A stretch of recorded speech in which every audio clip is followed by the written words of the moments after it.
Well, good morning, good afternoon, and good evening, wherever this podcast may find you. Justin and I, we're back. We're back in the studio. We're going to sound a little bit better this time. Yeah. And, look, hi, Justin. Hi, Gavin. I'm actually here this time. Wow, you're not in, like, Colorado, or you're not, like, sick or anything? No, I'm actually present. Your voice actually sounds good this time. Yes. Oh, my God. I had the worst voice for the last little bit, like just some crazy stuff. I sounded like I was dying. But I'm back. My voice is here and coming through this wonderful microphone. Finally, it's not all on me to record a podcast from a bar. Yeah. Yeah, that's all good. Well, we talk about a couple different things this episode and a couple of like full circle little moments. There's some full circle moments. I mean, this was like a lot of catching up on this time around because we hadn't seen each other for like 3 weeks. Yeah. And we hadn't really talked much in that time. So let's just get into it, shall we? Yeah. Okay, gotcha. But like, I don't... Here.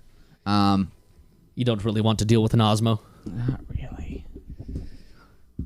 They're cute little things. Yeah. I've never played around with one. I've just seen them. Yeah. We have an Osmo with like 5 different little filters on it. Mm-hmm.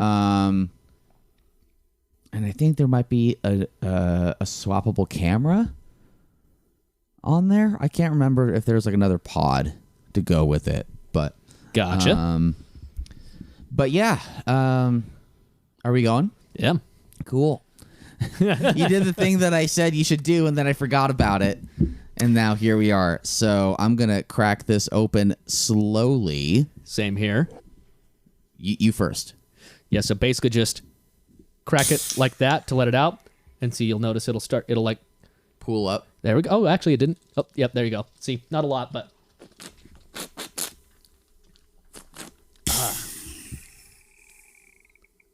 It's quite a satisfying and different open. Yeah.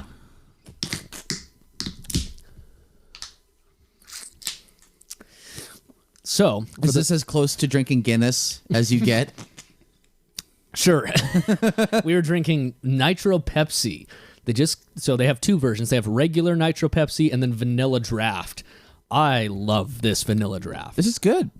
It's really good stuff, but it's basically they change out the carbonation type to nitrogen instead, and it makes it a lot smoother to drink. Yeah, I mean, once you crack it open, you start to see a similar type of head as what would be in like a Guinness or maybe a nitro coffee or something like that. But this doesn't have a canister in it. Nope. So it's just the can itself, and that's why they're kind of dangerous to open. You have to be a little careful because I was telling Gavin prior to I hit record, like I got one first day and I opened it up in my truck, and I was driving at the time, just like quickly pop it open just to get a drink. Yeah. And it just went and started spewing everywhere. So I put it down in the cup holder and let the cup holder absorb all of it. It's a good thing you're a detailer. Yeah. Otherwise, that would suck. Yes. The other thing that was fortunate is there was also napkins to my left. So I went napkins down, cup down, and so it absorbed about 90% of it. Oh. But, there's your coaster. There's my coaster, my Joshua Tree coaster. Hell yeah. When I moved into my apartment, dude, that was almost 5 years ago. Yeah, actually, I just realized you moved into your apartment only a few months after I moved into here. Because I moved into here on June of 2017. Yeah, and we moved in around Valentine's of 18. Yeah, so 6 months apart. No, a little more. A little more, like 8 months. Yeah. But not too much. Yeah. It's crazy. Yeah. I never realized that our like moving situations happen so close to each other. Because the first time you met me, I was still in the house in Layton. Yeah. I think I went there twice. I think it was like twice. Because that was like around the corner from where Scott Chamberlain lives. Yep. So... Yeah, I think it was like just twice. It was like you, Scott, and then Cody Robinson was like up in that area too? Yeah, so Cody, I used to live next door to Cody. He lived in an apartment that was just across Main Street. Mm-hmm. And what's funny is I met Cody and then moved into that apartment, had no clue that he lived one door down. Oh, that's And then we funny. ran into each other one day. Oh, and that's I was like, funny. what the hell are you doing here? I live here. Oh, fuck. So who moved in first? You? Oh, him. His mom had lived there for about a decade. Oh, wow. Okay. Yeah, so then he was there with his mom, and that's how I ran into... Anyways, it was just really funny that I met him through Audis, completely unrelated to that, Sure. and then moved in 2 doors down. And then he must have moved into a house later, because I remember recording a podcast like in his basement with him, like because he had a podcast. I can't remember what exactly it was about. I think like I know him through cars. Yep. And funny enough, I know his girlfriend from high school. That's funny. Yeah. And so I discovered that she was into cars like when I was working at IE. I'm like, Yeah. because I think she tried joining the Park City Car Club. I'm like, Kenzie? Do I recognize that name? It's like, no, it's like, well, yeah, I was like, I recognize that name. And I clicked on the profile. I'm like, yeah, I know you. That's funny. It's really weird. But yeah, man, small world, small lake city, as we like to call it. Yeah, I've had a few weird situations like that where somebody has ended up dating somebody that I knew. I was like, huh, interesting. Never thought you two would end up together. We'll see how this goes. Exactly. Cody and Kenzie have been together for a long time, though. Long time. Probably like 6-7 years or so. Anyways, we're back. Many things have changed. We're in the studio again. Yes. Fuck, dude, it's been like 3 weeks. Yes. So I left town and quickly did a blitz to Colorado for Thanksgiving, and Yes. that was You drove about 15 hours to be there for about 15 hours. yes. Normally I don't do that, but this was just a weird situation where I had a cousin that was going to be leaving on an LDS mission in conjunction with the whole family was there, so it was kind of like, okay, we can do this if it's just like really condensed. You don't want to fly? There's nowhere to fly there. They're in the middle of nowhere. Where are they? In a town called Battlement Mesa. So they're just, yeah, exactly. There's no easy way. Where in Colorado is it? So it's on the way to Denver, not too far off I-70, but there's not really any airports. Like if I flew into Denver, for instance, I would still have to backtrack 2.5 hours. Yeah. Or if I flew, there's not really that many places to fly that would get me closer. Because it's not like you can fly in Durango, because that's in like the opposite direction. Yep. And if I had somebody that had a small plane, there is a municipal airport about an hour away. But all these things though, like you would be flying in, and then you would need to get a car. Mm-hmm. So you need to rent a car to then backtrack. If you flew to Denver, it'd be 2 hours each way. Denver, the flight itself is 45, so yeah, about 2 hours total with No, I mean like commute time between Denver and the house. Yes, because the house is only about 45 minutes past Grand Junction. Yeah. So it's really close to the Utah side. You go that way and then you drive off the road by about 20 minutes or so. Oh, so it wasn't like a 7-hour drive then? No, it's about 5 hours, 20 minutes. Oh, okay. I kind of assumed it was closer to Denver, and like my brain factored about 7 hours. Yeah, no, fortunately. Because you didn't actually tell me where. You just said Colorado. Yeah, no, fortunately it's pretty close to the Utah side. So actually the drive was not bad. And you took the all-track, right? Yep. And amazingly, it actually got, even with me doing about 85 both directions, allegedly, it actually got around 32 miles a gallon both ways. Okay. That's a little better than when we went to L.A. And the reason why is because of the tires. Because when we went to LA, it still had its old original tires that were pretty slicky at that point. And oh, interesting. then that creates more rolling resistance because once they get that worn down, there's actually more contact patch. It's just not good contact patch. Right. So, well, yeah, because the tire like kind of comes in, like it rolls in. So if that comes down, if that layer comes down, you do have more. Yep, it's just shit contact patch. Right. So with this, the last two little drives we've done with it, and also better tire integrity. Yeah, these are just DWS 06 pluses. So great tires. Great tires for doing that. I'm on the Continental bandwagon now. I've seen the light. It's one of those weird things where it's kind of like, I'm going to call it a stinger complex, because it's like for the price, there's nothing that can best doing as many things as it does very well. Yeah. And if it would be interesting if you and I did a tire test on something. Yeah. Because I would like to compare like steering feel and like sidewall integrity in between like the DWS06s and the ECSs. So for those that are listening, the DWS06, I don't know what that acronym is, but the ECS, which is now the summer tire that I have for my Fiesta, is the Extreme Contact Sport, which is, for all intents and purposes, from my understanding, one step below Pilot Super Sports or PS4S's. Yeah, and I actually had, but for like a little over half the price. Yeah, and I was kind of almost able to make that comparison because I went in the Stinger from the PS4s to the DWS06 pluses. Yeah, but what time of year did you swap over? Jesus Christ, I just realized. So I bought that car February 27th, And we drove in the snow on PS4s. I'm pretty sure I swapped those tires by June. So I didn't do it. Okay. Yeah. So I went from, ironically, PS4S's, so worse tires for the winter, to better tires in the winter and the summer. Yeah, but like they're not winter tires and not really all seasons. Yeah. Well, and that's also in the form factor of a big body. Well, not that big, but like a 4-door sedan. Yeah. Like a sport luxury sedan. I would be interested to see a difference in a car that is shorter wheelbase and has much faster steering. Yeah. Like a faster steering ratio, something like a hot hatch. I would be interested to see something like that. Or like a small sport compact coupe like a BMW M2 or like something like that. I feel like that would be an interesting test. Yeah, because when I swapped those on the Stinger, it was a little bit of difference because, to be fair, I think it was a very good call on their part to throw that high end of a tire for an OEM tire on a car that's that cheap. Well, yeah. I mean, if they were... You're talking about the PS4s? Yes. So I mean, that was Hyundai and Kia, at that time, breaking into new ground. Mm-hmm. They were breaking into a new category of vehicle, and they, there was a lot riding on it. So how much would that suck if they...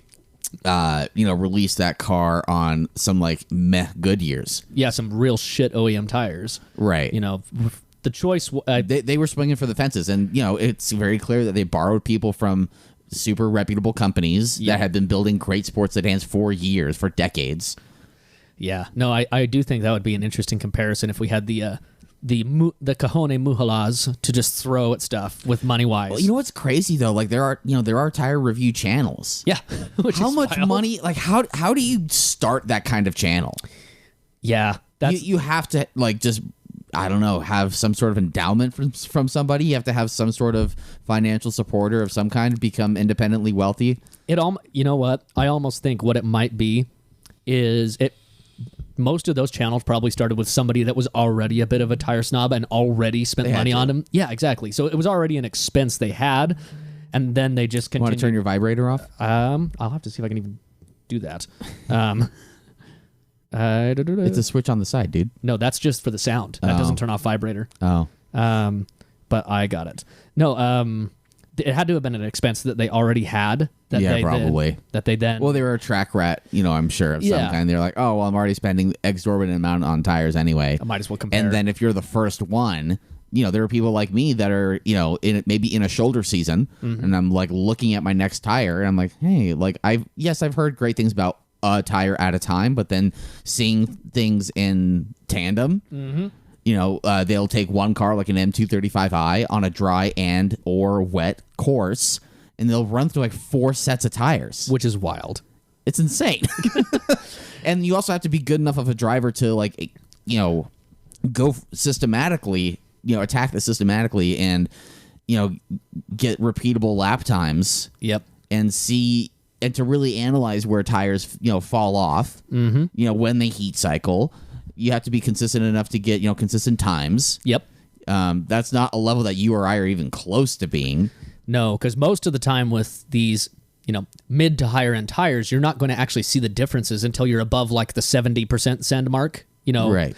And that's where you're going to start to see the differences between good, better, and best. And we've only on a handful of times have gone close to like the 75% send. Yeah. I'm thinking Fiesta ST at 500 Abarth. Yep. That was definitely one on the way downhill. That was one that was amazing that I don't know if we'll ever repeat. I don't want to. No. If we did a closed course thing, then sure, but I just, to me, the vivid memory of that on my perspective riding in the 500 Abarth was having the owner riding?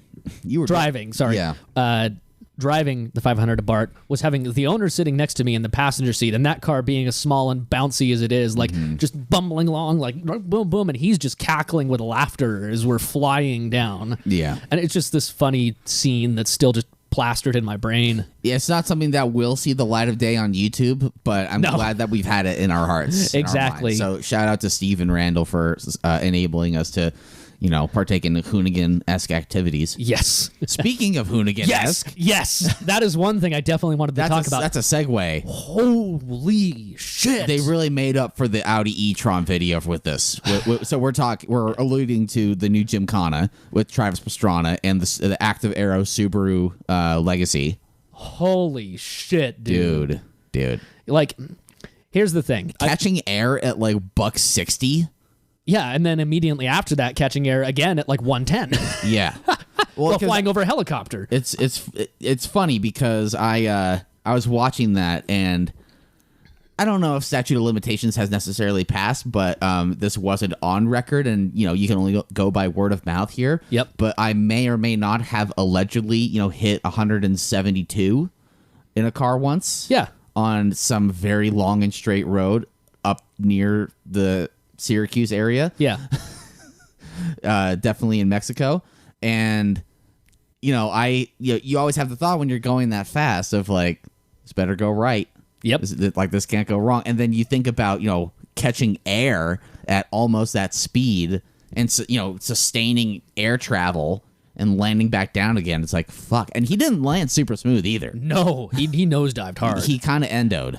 And it's not like it's not video game-esque. Like, if you look at GTA, whenever you jump, you have control of the car while you're midair. That doesn't fucking happen in real life. Once you're off the ground, you have no control. Oh, yeah, you are succumbed by the forces at B. Yeah, whatever's going to happen is going to happen. Yeah. And I mean, that's why, like, so many, motocross guys crash, is to no fault of their own. Yeah. Sometimes there's just shit that happens midair that there's nothing you can do. Yeah, you can only plan so much in advance. Exactly. And this was evident of that. I mean, like, I saw when I first watched it. I mean, and we only watched them do it once, or I think they did 2 takes that actually got caught on camera, but you don't know how many they did before that. Who knows? Because like when he like sends it into like a 360 drift and like he comes out the other end, like on one of the first scenes, you already see the tire tracks. They've clearly done this before. So how many times did they fucking jump the car at 150 plus?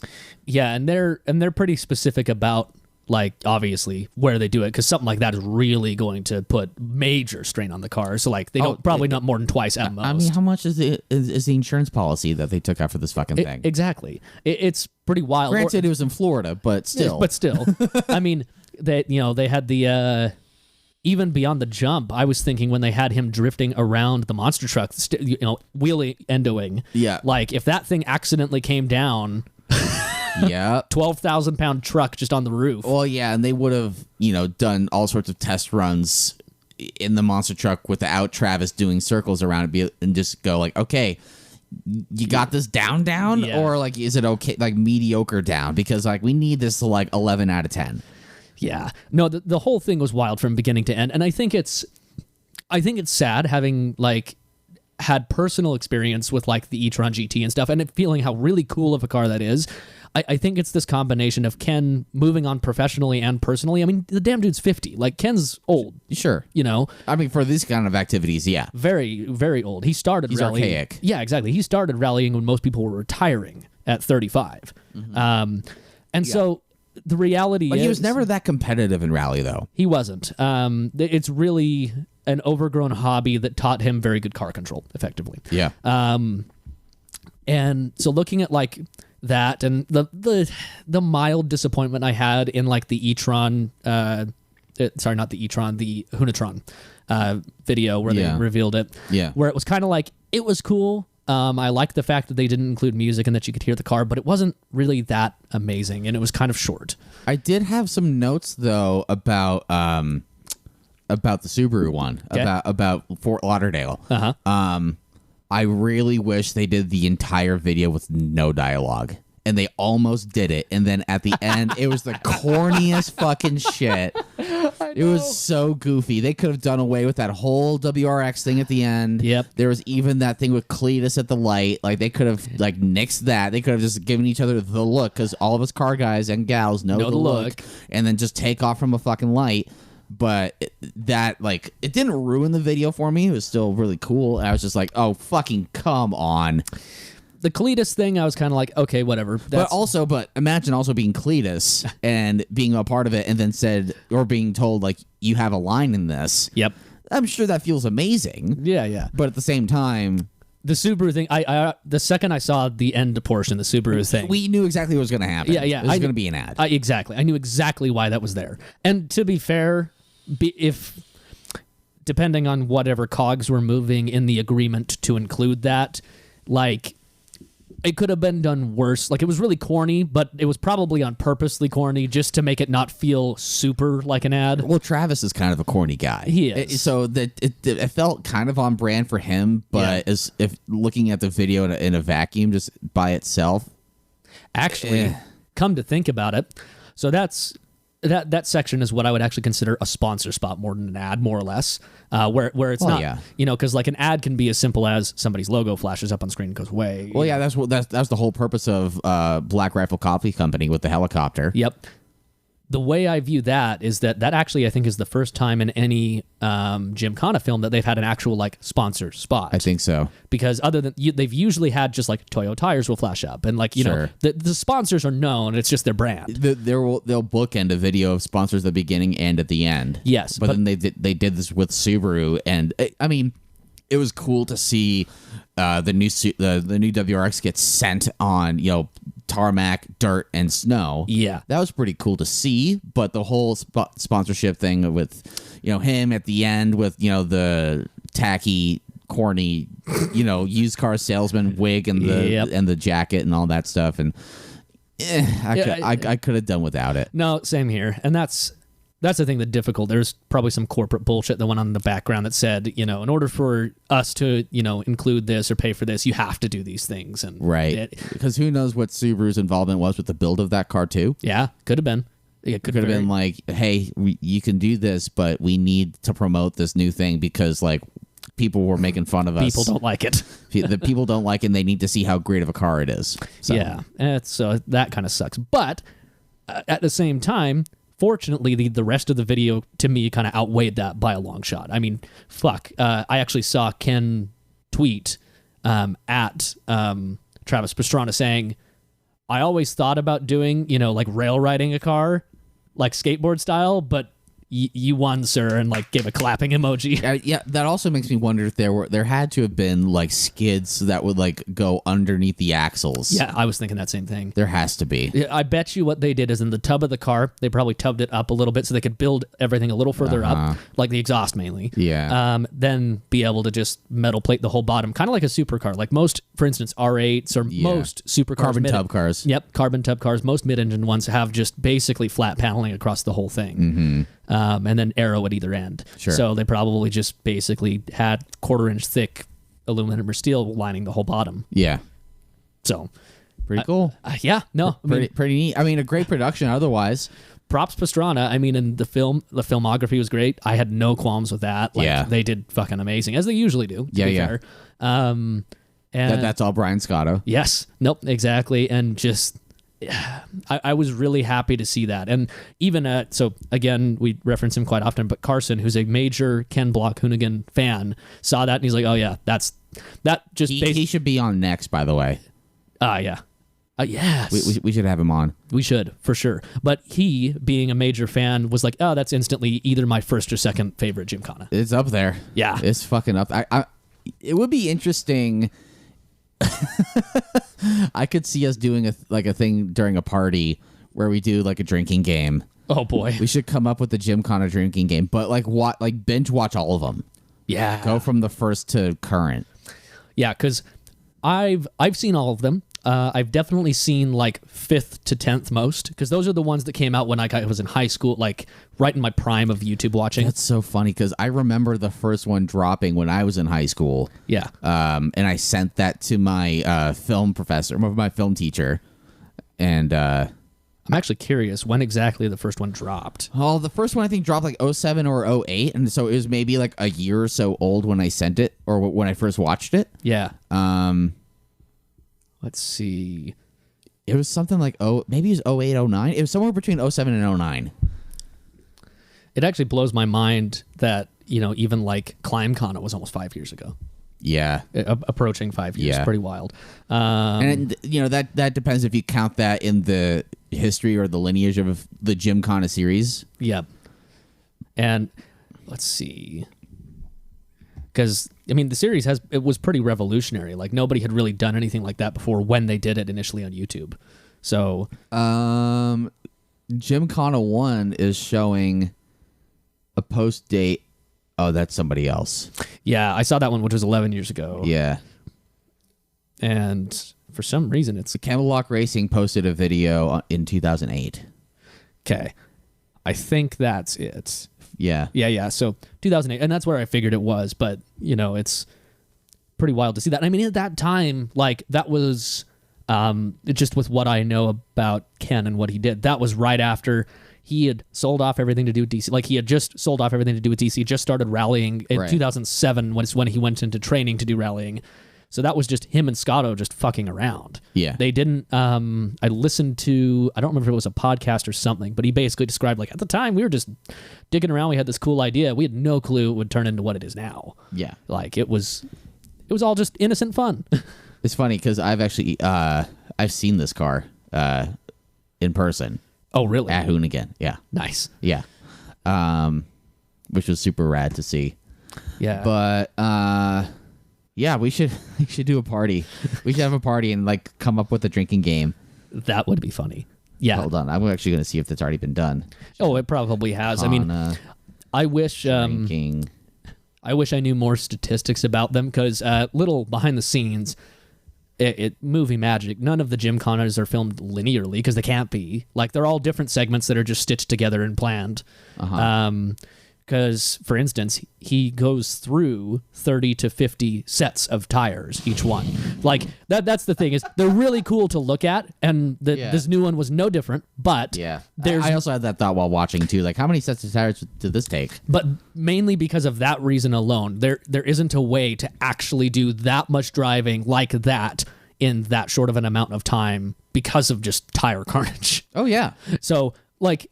It's really cool to see how well they stitch it together and make it look like front. Well, you remember back. the Gymkhana files when they were in Detroit and he kept curbing wheels and like blowing tires? Yep. On that one corner? Yeah. That was, how many sets of tires was that? Or sets of tires for that one corner? It was like 5 or 6? Mm-hmm.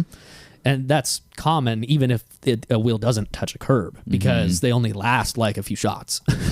Well, yeah, because like with the Hoonicorn, it's a 1,400 horsepower all-wheel drive thing that he's just constantly sending into fucking donuts with these crazy plumes of smoke. He's moving at 30 miles an hour and his wheels are moving at 90 constantly. Yeah, exactly.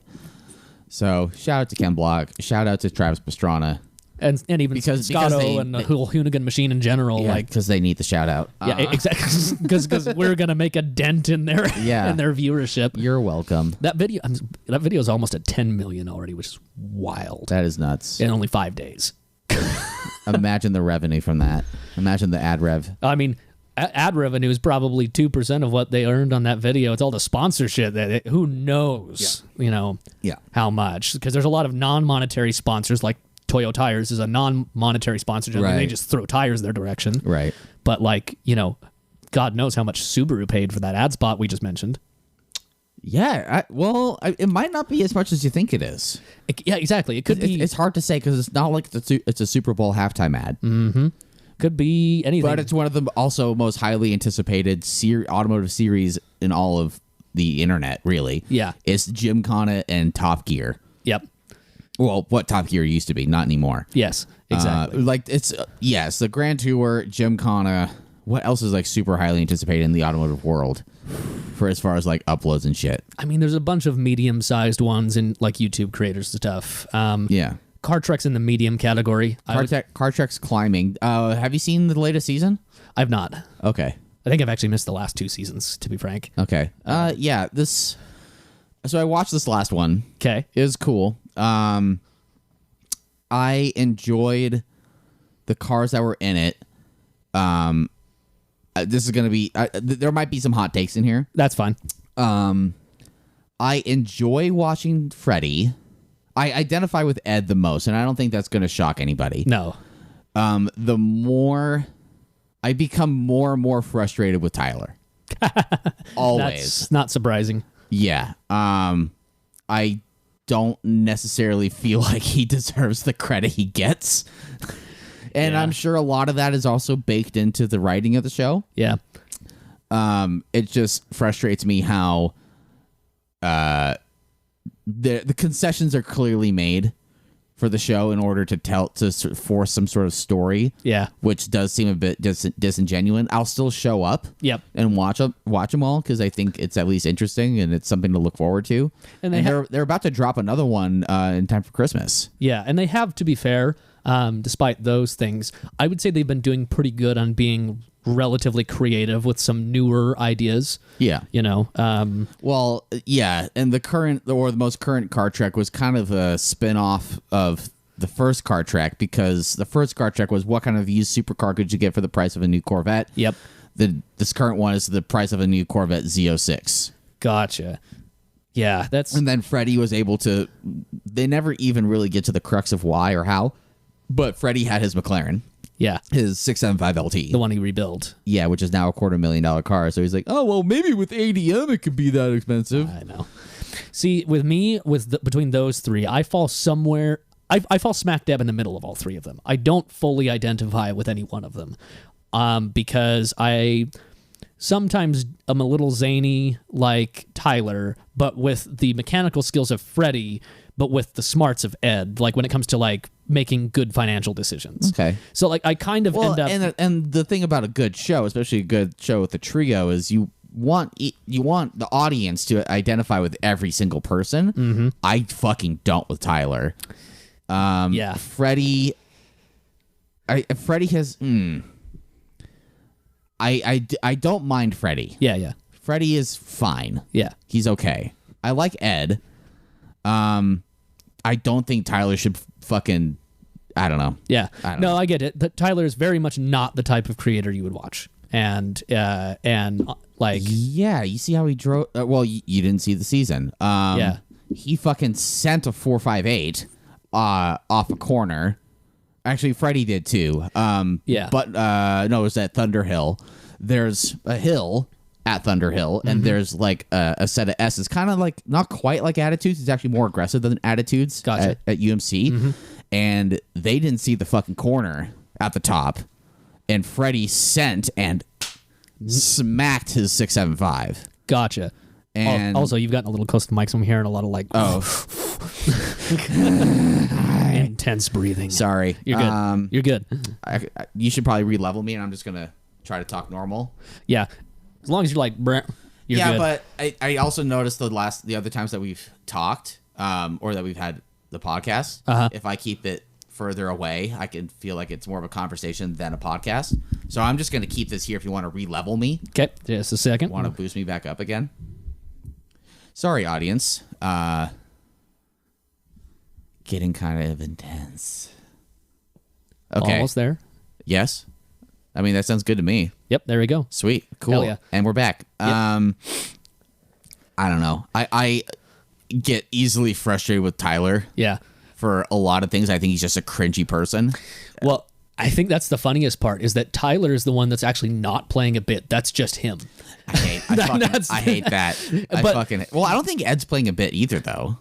I don't know. I think Freddie is really playing a bit, and he sees the role, and I think he sees himself. I think he takes on a lot of weight with his role, and I think he was told to play the bit of Clarkson. I think kind of. Yeah. I think that they were, especially since the inception of the show, they were like, we're going to make Top Gear, but for the internet. Yeah, exactly. And I think that's great.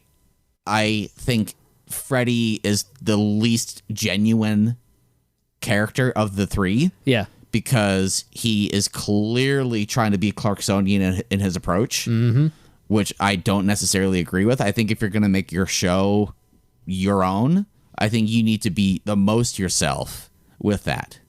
Yeah.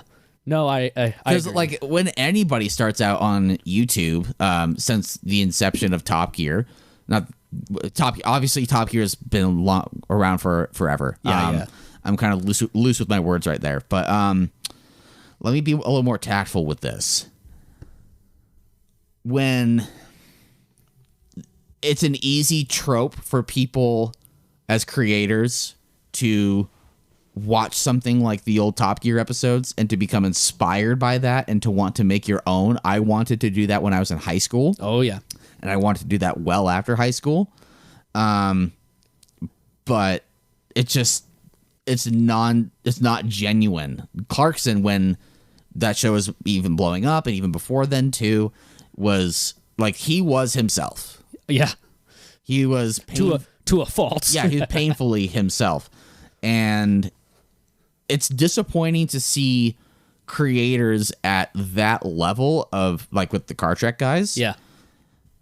It's painful on my end to see them try to emulate somebody else, like blatantly emulate somebody else, like Clarkson or like May or like Hammond.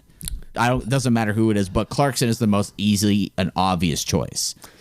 Yeah, and like, especially when, to be fair, I've watched, all three of their contents. I've watched Vinwiki, I've watched Freddie, I've watched like Tyler, all just like separately on their own channels. Right. And like, if they even just didn't play as much of a bit and were just all together as they were, I think it would still work very well, in some ways better, a little more naturally. Mm-hmm. I understand. I would have understood if, like, in the first season, they forced it quite a bit. I mean, even Top Gear did that in the first season of the Grand Tour when those three moved over. They did force more stuff. It was a middle finger. Exactly. It wasn't until we're trying to replicate. It's a go fuck yourself. Yes. So that usually happens in the inception of something new. That's generally trying to be they've different. done 9 of these now. Exactly. That's what I'm saying, is that I would have understood with the first one, and then after that changed a little more into just themselves. Yeah, there's another one that was a Christmas special a couple of years ago. I think I saw that when they had like the Phaeton. Yes. Was it a Phaeton? There was an A8. There was a Maserati. Mm-hmm. And then there was something else, but it was when they rented that like house by the lake. Yeah. I kind of think Ed might have been on coke or something. Like, Ed was being weird. He was off. He was on one. I don't know what was going on in his personal life or something, but he was like really wide-eyed and like, I don't know. He was like on.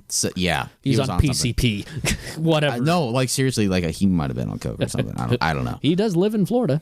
Or no, actually, Georgia. Georgia. Sorry, he lives in Georgia. Freddie lives in Florida. Tyler's in Kansas. I think. But flyover state. Yep, exactly. But flyover person. Yeah, it's keep going. But so I did want to mention something. There was a crazy thing that happened this week. Okay. So I actually mentioned at the beginning of this show, February 27th, 2018 is when I bought my Stinger. So that's approaching 5 years now. Yeah. So I sold it on May 5th. Of 2019 to get my Tacoma for work. Ever since then, I've had no clue where it went. I knew it ended up in Salt Lake. That's all I knew. I knew that someone had bought it from the dealership I traded it in at and ended up down there. So that's Jets. That is Jets. You think the people can hear that? Probably. Maybe very briefly, but I'll give it a listen. Exactly. Later. So I've tried twice to find that car over the years just because I was curious, just to see if I could find out where it ended up, what ended up happening to it. 3 times the charm? Kind of. I made a post a year and a half ago there's just a small Stinger Owners of Utah group, like 100 people. Oh, it's that big? Yeah. Okay. So I made a post like a year and a half ago trying to find the car, kind of drew a blank. Uh-huh. Randomly on Monday, there's a post that comes up in that group of somebody saying, hey, like, kind of a bummer. My wife hit a major patch of black ice, wrecked the car, and whatnot. It's kind of sad. I looked at the car. I was like, oh, it's a red on black Stinger. My spec was the most common spec for 2018. Right. So are you telling me this is your old car? Yes. Oh my God. Okay, so I see this thing, and it's not that bad. It's a fender, bumper, wheel. It's not horrible. It's not like a huge wreck. It's probably like, if you're totaling everything out, maybe like $7,000. More than that. I actually have info on that too. But oh wow. Okay. But the car was still technically drivable. It didn't completely fuck it over. Okay. So I look at it and I'm like, okay, hang on. I have a weird vibe about this car looking at it, and I can tell it has a tint strip very similar to the one that I installed. Okay. So I commented on there like, oh, that looks very similar to my car, because he had said it was a 2018 GT2, and there was a couple things back and forth. His wife messaged me on Tuesday, the next day, and said, hey, I found your post from a year and a half ago. Checked your VIN that you put there. This is your car. Oh my God. So we talk for a minute. I mean, speaking of VinWiki, this is a VinWiki-esque moment. It is. So we talk for a minute and then stop talking. But then her husband messages me, said, hey, my wife just told me that, like, that her car was your old one. Like, that's crazy. And so we start talking for a minute. She loves it. They've had it since June. So it looks like the guy that bought it in Salt Lake traded it in somewhere, and they ended up getting it up in Logan. So it's not that far from me. Or sorry, not Logan, Tremonton. Okay. So it's only about 45 minutes away from me. Yeah. Here's the crazy part. The crazy part. When I traded it in March, sorry, I keep saying March, May of 2019, it had 46,000 miles on it. That was going to be my next question. Are we in the six figures yet? From that point until they bought it in June of this year, so 2022, so 3 years and 1 month, it didn't even do 10,000 miles. Oh my God. So the car only has 61,000 miles on it. Wow. So like in 14 months, I put 46,500 miles on it.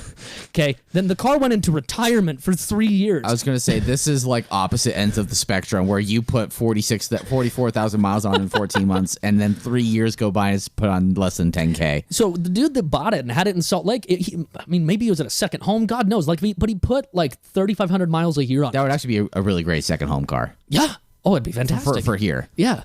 So, like, it only did like 3,500 miles a year, because when they bought it in June, it had 58,000 miles. And it's only at 61 now. They've only put 3,000 on it since June. Like, mind-blowing. Okay. Anyways, so what's the status of the car now? Are they fixing it and keeping it? Yes. Cool. So it's at a body shop. The repair is, at this point, up to 10,000, and it's still climbing. Okay. So, basically, at the moment, it's driver's door. They initially didn't think that it affected the driver's door, but it did. It did actually knock it out of alignment a little bit and mess with the hinges and a few other things. The front driver's fender, the front bumper, the hood. The hood didn't get damaged, but it did get scraped, so it's going to have to be repainted.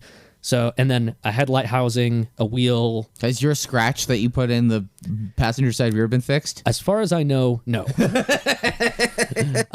Nice. So, but the funny thing is, there's been a couple funny little moments. Is like they've gotten developments who like ping me and say, "Hey, so they're going to be redoing the bumper. At least that'll fix the rock chicks." I'm like, funny story about those. I tried to get Kia to warranty them and they wouldn't. So good thing it's getting fixed. Oh my God. And then I sent him the video, the 0 to 168 video. I'm like, by the way, just so you're aware, that car has done its top speed no less than 5 times. Oh my God. Like once on the salt flats with 5 people in it. Oh my God. Anyways, I've just been sending him little like funny little tidbits, and I Did you send them your video review? Yeah, I did. Funny. So I sent him that. I also sent him a picture of like I still have the original window sticker. So I sent him a picture of the window sticker. Anyways, it's just really funny. We've been having these little moments all week, just back and forth. But I did tell him like, look, I'm very happy that it's at a home that somebody loves it. Like she's in love with the car. That's fantastic. I just said if she ever wants to get rid of it, just give me a call. Please. Just give me a call. And I also said if by some terrible circumstance it gets totaled, let me know what the buyout is. I will find a way. Because now's probably a good time to refinance a home. Yes. So like I just told him, if it did get totaled, don't let the insurance company take it. Let me know what the buyout is. Yeah. I'll find a way. I doubt it will. It wasn't that big of an accident. Yeah. And the car's still worth $30,000, $35,000. Right. It's not like it's a $20,000 car or $15,000 car. Yeah. I did get confirmation though of something that I heard quite a while ago of how expensive those headlights were. Oh boy. $3,000 for just the housing itself. Jeez, just for the housing? Well, yeah. I mean, and I think because they only went on one thing. Yes, and it's only the GT2 as well. So the GT1 and down are all they're all LEDs, but the GT2 had the turning headlights and all that. Yeah. But anyways, it was just this. It was really cool to finally actually get to see that with one of my old cars, because I had that briefly with my 2003 S6 when it popped up on Craigslist for sale. Right. But like it was gone within a week, and there was nothing I could have done at the time because I didn't have money to do anything.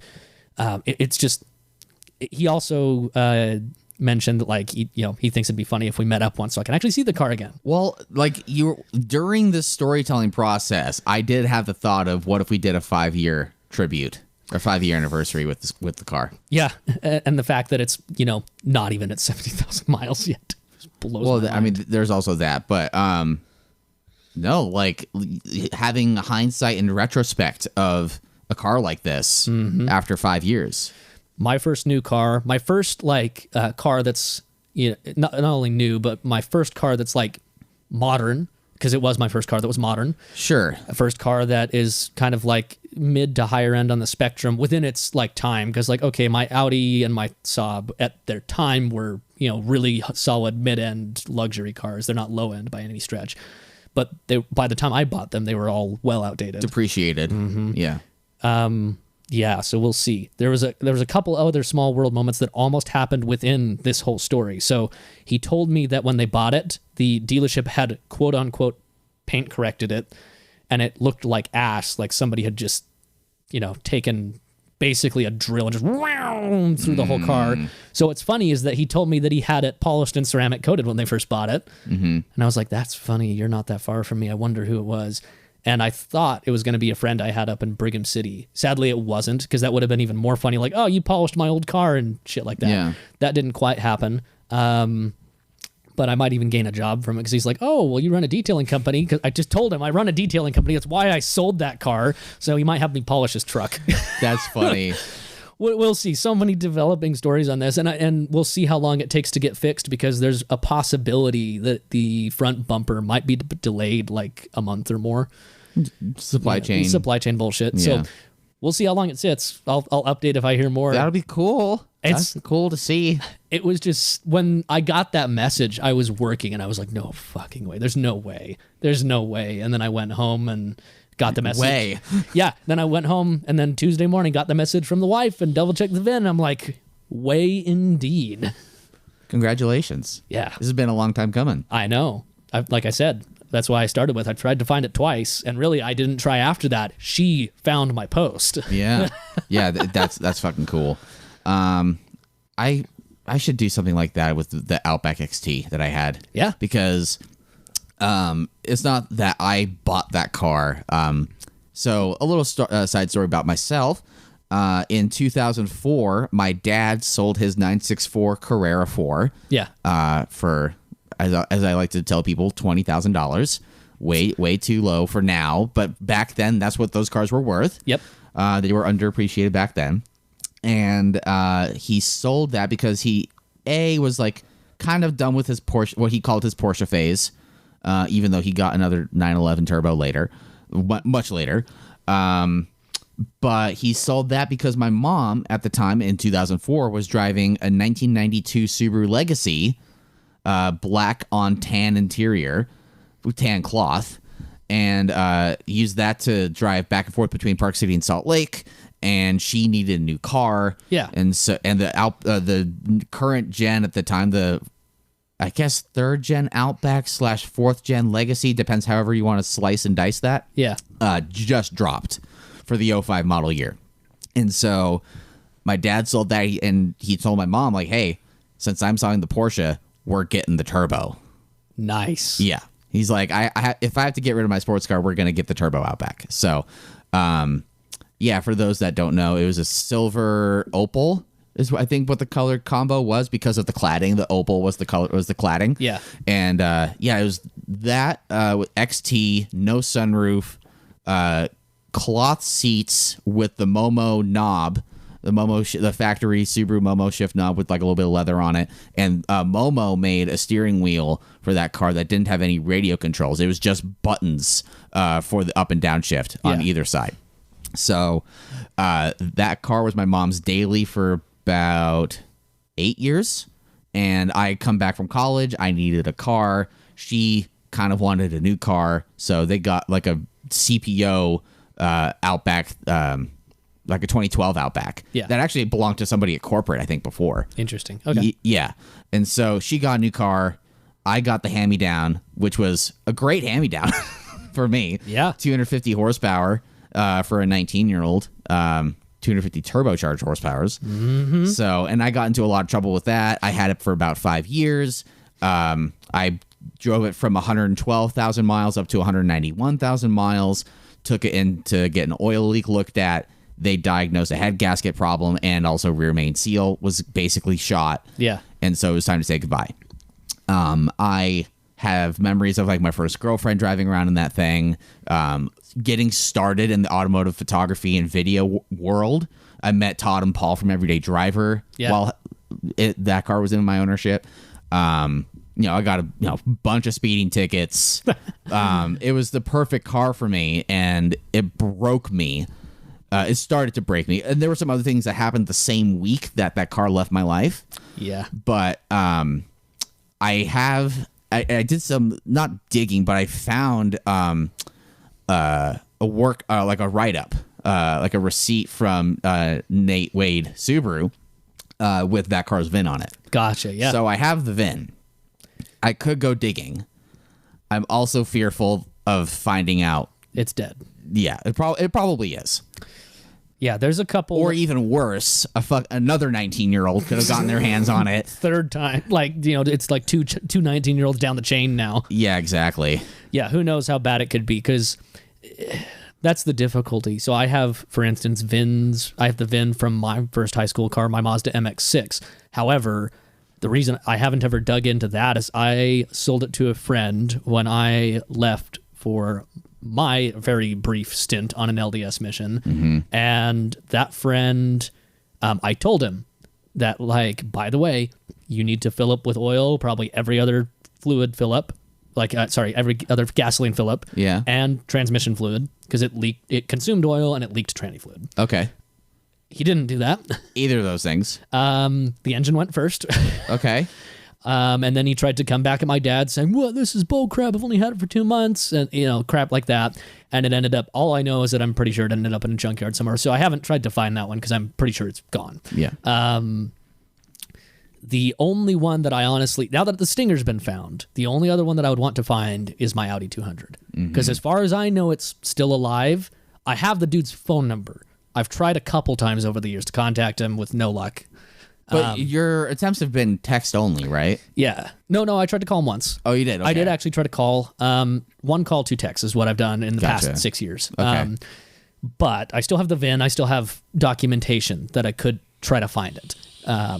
So that would be the one I would actually search for now that the Stinger's been found. The Stinger was easy, though, because if you think about it, the pool of cars is much smaller with that than it would be for your Subaru, for instance. Yeah. Because I've seen multiple of your exact same gen, exact same color Subarus just like that. Oh, yeah.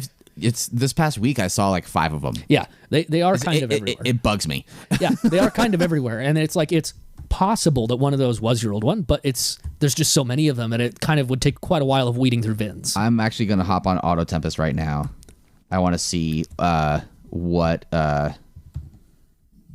Outback XTs are currently going for. Yeah. Nationwide search. And then I need to put in XT. And if we're going to go with probably 05 to 08.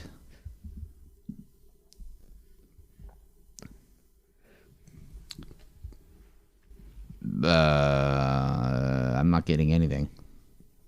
Interesting. Subaru Outback XT. Maybe 2.5 XT should be it. Possible. I have noticed, though, there's a lot of, especially like dealers and stuff, that list on Auto Tempest and Auto Trader that don't put the correct trim in. So they might. Interesting. They'll be listed as just a regular or limited or whatever, even though it's an XT. I'm just gonna see that. Go ahead. Okay. Oh well, so now that I took it out, now I'm seeing 1, 2. There are some. Ooh, this one is 250,000 miles on it that they want 4,400. Okay, yeah, it's a little high, but the used car market is still coming down. Oh, there's one with 136,000 miles that they want 11 grand for. That's a bit steep. Yeah, it's got good tint all around. Trying to find interior photos. Yeah, it's cloth, but it has the same wheel. Okay. See, while you're doing that, I'm reconfirming something that I already knew, which was my Mazda MX-6 and how difficult it is to find those at all. Yeah. because they only made 2 gens, and the first gen, which is the one that I had, it was very rare even when I had it, and it's been an additional 12 years since then. Yeah. So it's like very limited. Like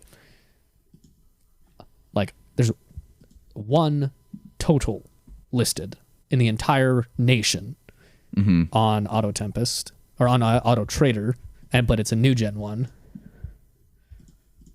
We're making for really great radio now. I know. And it's like there's none on Car Gurus, there's none on Auto Trader Canada, none on Car Gurus Canada. Like I'm even looking outside the United States, and the amount of them for sale, quote unquote, is basically in the one-hand range. And I've wanted to find a comparable car because mine was fully loaded, except it wasn't the turbo. And I think it would be cool to try to find the high-end model of that car, because they made that MX-6 GT with the 2.2 turbo with the manual with 4-wheel steering. Wow. Like they made some cool shit with it, but I didn't have that, and they've become damn near impossible to find whatsoever. I've seen a grand total of probably 10 for sale over the past decade since I got rid of mine. Yeah. It's wild, but it was, to be fair to it, it was not an appreciated car at the time, and it wasn't really that great. I've learned a lot since then. So, something that I'd also like to do at some point, if I could find somehow, if I found the VIN and if I found my exact old car, would be to turn that into a race car. Because I think that would be hilarious to see see the Subaru wagon on track, and if I got good enough, if I could pass people. Yeah. I feel like that would be epic. Because like that with... honestly, if I just found the chassis, yank the engine and trans, throw in, and this is a lot of money for no purpose really. Oh yeah. But throw in an EJ 257 from an STI with the 6-speed. Yeah, because I know that can work. Throw that in, stripped interior with race seats. Make it like a race car. Great brakes. Solid suspension. Get it. Great track alignment. I feel like that would be hilarious. Yeah. But I also kind of just want to buy one as a daily as well. See, and to kind of drive my point home about how difficult it is to find these, like there's actually an MX6.com forums that still exists, although it's mostly dead, that has a classified section. That's the only place I've been able to find them listed, because it's, the owners curating and selling them. And like... there was one for sale about 6 months ago, and actually here, I'll bring this up so you can see it. My car had these exact same, actually pretty nice bucket seats for the time, where they are mildly bolstered. Like, they're not bad. Yeah, that's not bad for the 80s. Yeah, and they were pretty comfortable. Mine was this exact same pattern, but mine was maroon, so it was very, very colorful. But this one is a car that has, I believe, this is a turbo, but I think this one did have 4-wheel steering. The Craigslist. How much are they asking for that? Or this is just forum post? So this is actually, they did list this, but he didn't ask. I don't think he listed how much, because it was a Craigslist ad. That Craigslist ad is long gone. Sure. But I believe the last couple I've seen for sale are like 2,000, 3,000, 4,000. Like they don't fetch anything, because they're not really. Have you seen? Are those like post-COVID prices? Oh yeah. Because I've seen 3 of them listed past COVID. They're just, to be fair, like I said, nobody cares. Nobody cares. They were not desirable in the time. They're not desirable now. There's very few of them. Like the only people that care are the people on this forum that still exists. Okay, but I'm gonna send you a really nice looking dark. It's like a graphite gray 2.5 XT. Yeah, and there was. Actually, I still think I have his email. There was one point in time, and that was like 2018, where I found a dude that had one that had been in storage. That was a GT turbo, 4-wheel steering, etc. Out in like New Hampshire. That was still ran and drove and maintained, but only had like 40,000 miles on it. I think I still have his email, but like I wonder if that car ever actually sold, because it was one of those ones where it was like I would sell it if somebody approached me to buy it type of scenarios. Yeah. So might be funny to like send. Gotta be the right price. Yeah, might be funny to like send him an email. Well, he was asking like 5, and I think considering low mileage and how well the car was cared for, that's fair. Because there's probably less than 100 of examples that clean of that car. Yeah. Oh, okay. I like this graphite color. They want $14,000 for it. I don't like that. I'm like, yeah, I mean, nah, mate. it's a triple-digit mileage car. Like, it's 111 is low for the year and age. I get it is, that, and it appears to be clean and well kept. Yeah. I'm not a super fan of the interior. Like, it's leather, but it also has like that weird like maroony red hardwood, like on the shifter and also on the console. Like, I'm not into that. And actually, I prefer the pre-facelift because this is post-facelift. It's a post-facelift interior. Yeah. But it's not a post-facelift exterior, which is interesting. Yeah. Because there was a slight facelift to the front. Okay. Where they, like, if you look at the headlights, they're like the bottom corner, like the bottom, like, I guess the bottom right corner on like the driver's side light is more angular. Yeah. They rounded them up and they curved them up later. Yeah. For like 09 or something. This is an 07, so I don't know what's going on with like the interior. But and if I were to actually like, you know, go after something, I would go after a first gen. Yeah. Like a first year run. Because if you're going for the nostalgia vibes, gotta make it right. You have to get the right one. So you see, and I love their description on this. Genuine Motor Company is proud to present this hand-picked 2007 Subaru Outback. Just the hand-picked part got to me. Like, yes. Yeah, it was very hand-picked out of plethoras of options. Well, you know what's funny? So there's that one, and now there's one with 99,000 miles that they want 7,700 for. Yeah, it's weird. I mean, clearly this dealer is trying to shoot for the moon, understanding that they'll probably hit something lower. Ooh. Wait a minute. What? That looks... Oh, that's not the same. Interesting. Okay. So this one that I did tell you about, it has leather seats. It has the same wheel that I had. Does not have the Momo knob. But it is the correct facelift, or like pre-facelift. It has heated seats, heated leather seats. It has a sunroof. Gotcha. Who knows? Maybe I could try to find, maybe not the same, but find one that, you know, the one I would have wanted had I been not 11 years old. Yeah, yeah. When my mom got it. Yeah, it is interesting. Like, you would hope that you could find your old stuff and whatnot, and it's interesting to look at these and how much some people are charging for them. And yeah, this one has a little a scuff up front. It has a little deflector, like a black plastic deflector on the front of the hood. Okay, yeah. So that's probably helped to save it a little bit. Yeah, some nice Continental tires on it. I don't know. I think it would be really nice to throw a set of like 1552s, some like maybe, I don't know, off-roady type of wheel on it. Oh, sick. 2 accidents. That makes sense. But throw some nice wheels with some like comfy tires on it. Maybe if I wanted to go down a rabbit hole, find some like legacy Spec B seats to go in it. Some like more aggressive bolster seats that can work with the heaters.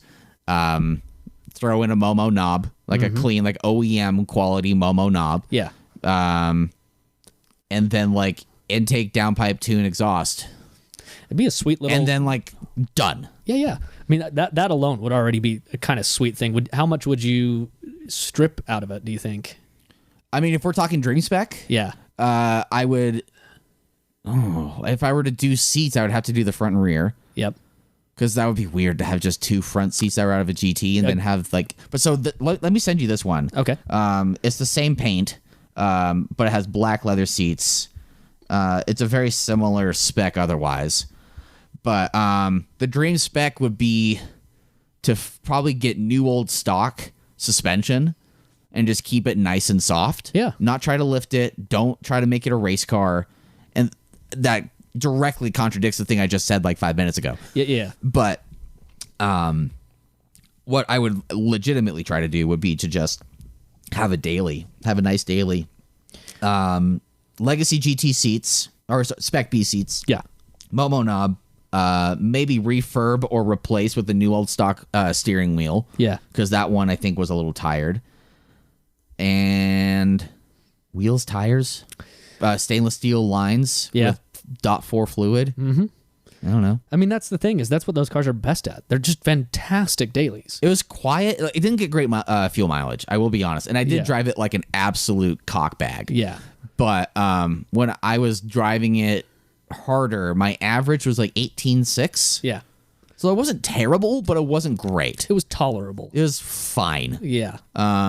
Especially for, these weren't direct injection, but it was, for a turbo vehicle. Yeah, flat 4 turbo Subaru, Yeah. I would probably also do some sort of cooling upgrade, probably, if find like a Mishimoto radiator kind of thing. Yeah. Upgrade it, maybe upgrade the intercooler. But that's more for like a supporting mod, not like a power making mod. No, it's just to make it be better than it was from factory. Exactly. Going after the OEM Plus treatment, give it some nice wheels. Yeah. Call it good. Oh yeah, that would be fantastic. Like I'm not a Subaru guy, and I would love that. I would fuck with that. Yeah, because it still had like a decent amount of cargo. Mm-hmm. Could hang out the back and do rolling footage. Really, I wonder if that ever happened. Oh wait, it did. Oh wait a minute. Yeah. Yeah, and like the dynamics of the car towards the end weren't great, but that's mostly because of a sway bar not being exactly connected. And just general tiredness of like a lot of little things. Yeah, exactly. So buy one of these, look underneath it, see what needs to be refurbed, or and of the things that need to be replaced, just upgrade them. So like upgrade sway bars. Mm-hmm.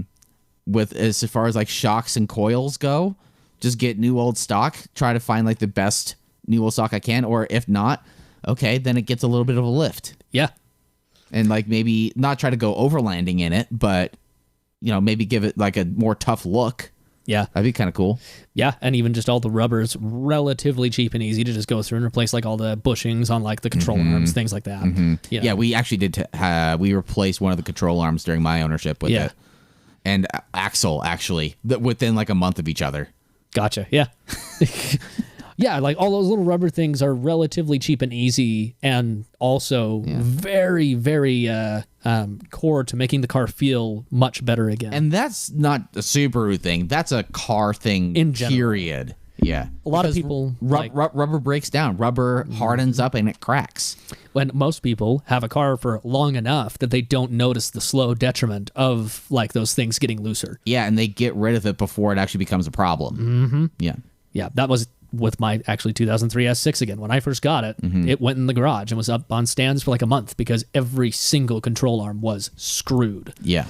Which is more common with those cars than others. Yeah. But yeah. Maybe that's, one goal we should have over the next year is both of us try to get examples of our first car. Of Well, so I actually have a new goal. And we haven't. This is a big catch up. We don't have to make this necessarily an hour-long podcast. Yeah, we already passed that. Yeah, I'm sure. Yeah.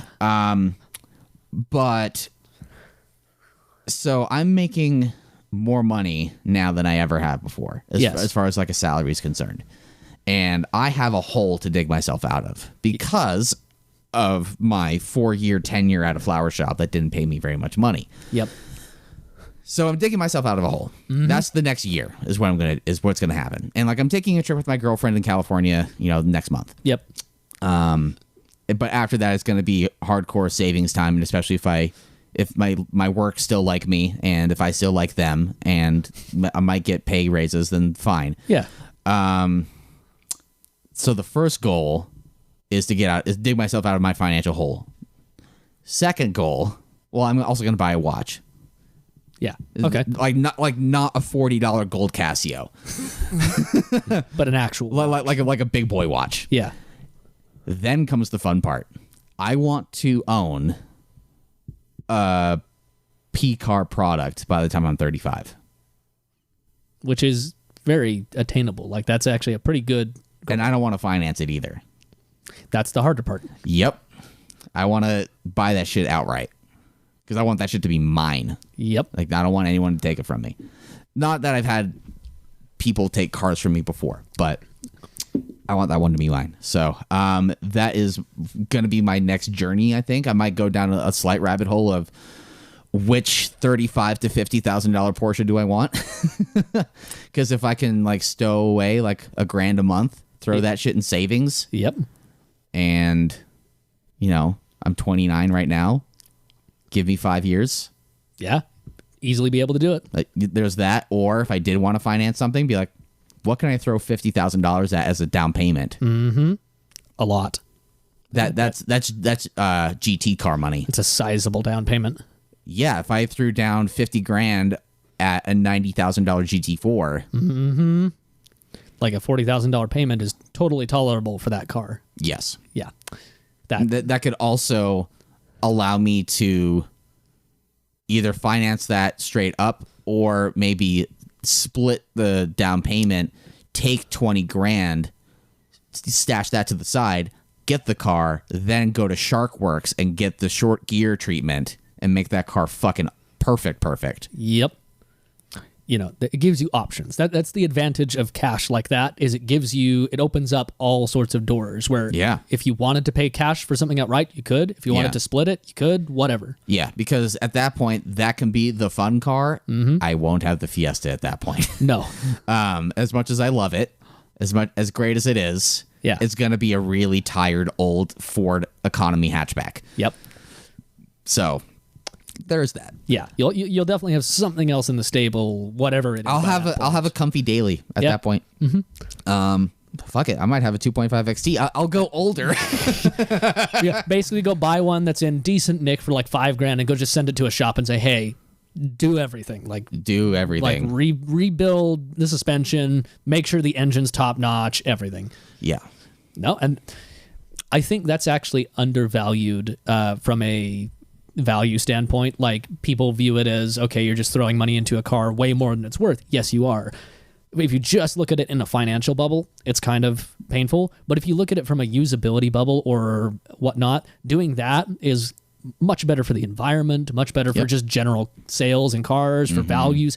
Like, keeping that older car on the road for absolutely as long as possible is better in almost every other way. You just have to understand that, okay, I'm buying a $5,000 car and I'm going to put $10,000 into it, and I have to mentally erase that money. Yeah, it's not great financial advice. It can be, but it depends on how that car lasts. Like, if you put that money in, so here's the thing. Diminishing returns in a lot of ways. It can be, but so basically, if you put that money into the car, and let's hope that you're able to get at least 5 years out of it. Would you put $500,000 into a $250,000 house? No, but okay, hang on. What I'm saying is that it depends, and there's certain factors you can't control. So, like, if that car gets into an accident, it's not worth that extra money you put into it. No. It's done. Or on resale, it's not worth it. Exactly. But if you put that money into it, not anticipating to resell it, anticipating to drive it for as long as possible, that money can actually go much further. It can. If you have it for 6-7 years. If you put $10,000 in, well, fuck, dude. They quoted us, I think, $7,000 to do the head gasket. Yeah. When that went, which is an engine out service because it's a fucking flat engine. Yep. It's it would honestly, it wouldn't be it to do the things that I'd want to do. It wouldn't be 10. It'd probably be 12 to 15. Yeah. So it's a bunch of it depends. So then it's a $20,000 20-year-old Outback. Yep, and it depends on how much is done. So it's the same advice I give to somebody that's talking about buying, for instance, Hey, we know someone with a 20-year-old Outback. Who's that? Who? Who do you think? Dave? No. Maybe. Oh, never mind. I know who now. Yeah. But where it's the same advice I would give to somebody looking at, for instance, a salvage title car. You can get a killer deal and like whatnot, like say $20,000 for a $30,000+ car, but that's only worth it if you plan on keeping that car forever and stretching every dollar as far as possible, and not planning on reselling it. Same thing applies to this. If you want to buy, for instance, the Outback for $5,000 and put roughly 15 into it to get all the suspension done, and like anything engine is eating a lot of that. Like anything that really could feasibly be done to mildly refurbish the car, that could be a very good value. As if you buy a car with no rust on it. Yep. Because rust would be the killer. I mean, the person that you and I both know that has a 20-year-old Outback also has rust problems and won't give the car up. Realizing this also now, if I did find my old Outback, it would for sure have rust problems, and it would not be worth No. putting money in for rust repairs. No. And that's where the bell curve is, because it's like if you have a major rust problem or if it gets in an accident, 2 years in, let's say, Sure. then yeah, there was a money out opportunity. It was kind of lost. It didn't really get your value out of it. Right. But if it was able to survive feasibly 5 to 7 years, you probably actually saved more money putting that into that car initially and driving that than buying anything new or anything like that. Well, I mean, I've had my Fiesta for 2 years, 2.5 years. Mm-hmm. And we were actually going to film a video of it today, and the weather decided otherwise. Yeah. I mean, what have I put into it aside from gas and oil? I did a 30,000-mile service on it. You did the radiator. Which was $400 installed. Mm-hmm. I've done brake lines with .4 fluid. I've gone through multiple sets of pads and rotors. Which are consumables. Consumables. I put gas in it. Yeah. I haven't had to really buy oil for it. Yeah. And that's it. Yeah, and that's, again, what I'm basically saying here. Oh, yeah, and some sick wheels. Those two, yeah. What I'm saying here is that it is an option that can pay off well, putting that kind of money into an older car like that. It just, there's a lot of depending factors that you don't have control over. Sure. So there are ways to stretch dollars like that work pretty good, even though at the beginning, it wouldn't be a great value. Or I could just move on. You could. That's hard. I'm not talking to the right person when it comes to moving on automotively. Not necessarily, no. No. I know what I like, and I like what I know. Yep. So I guess I'm confident enough to say that, and But then again, I did show you a Rossian, and you haven't stopped talking about it. So yeah. So, well, that's that. I mean, I don't know. Is there anything else to really update? There always is. But I guess you all will hear our more further updates, Words of Stuff, next time. Yeah. On the Exhibition of Speed podcast. Is it actually snowing right now? Can we tell? I don't think it is yet. Oh. Oh, fuck. It's only 11 o'clock? Yes. Oh, wow. Yeah. I know. It's because we just went straight into this. I guess so. Usually we have like an hour of bullshitting before we get into the podcast. That's true. That's true. All right. Well, I guess until next time, I've been Gavin. And I've been Justin. And this has been the Exhibition of Speed podcast from Justin's basement, back in the studio. Yay. Bye. Bye.